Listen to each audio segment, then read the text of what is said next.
Yang penting kerjasama tu lah. Yang penting. Okay, nama saya Ahmad Nazrin. Saya kerja di Kenya RPC Port Klang.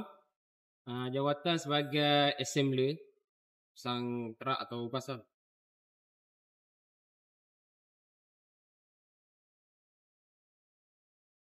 Bagaimana untuk memperkukuhkan? Memperkukuhkan tu kita dapat berkumpul ramai-ramai, kerjasama antara satu sama lain, dapat pengalaman, buat aktiviti sama-sama. Yang penting kerjasama tu lah. Yang penting.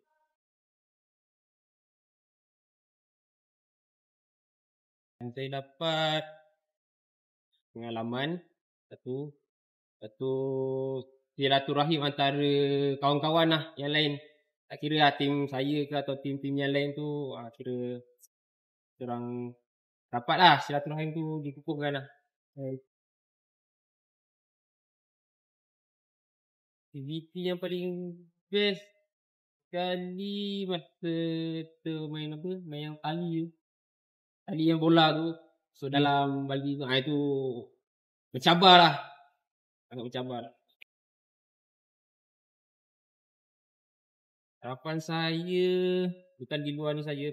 Kalau kat luar tu kita boleh bina kegeraban lah. Kegeraban antara satu sama lain. Bukan yang kat dalam ni, kat luar pun kita kena akrab lah.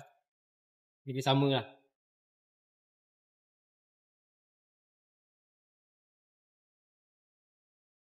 Saya bagi 8 lah. Sebab apa 8? Sebab mungkin tak banyak buat aktiviti kot. Dapat buat separuh aktiviti. Lepas tu hari pun tak cukup 1 hari je kan. Kalau buat dalam 2 hari tu mungkin boleh bagi lah 10.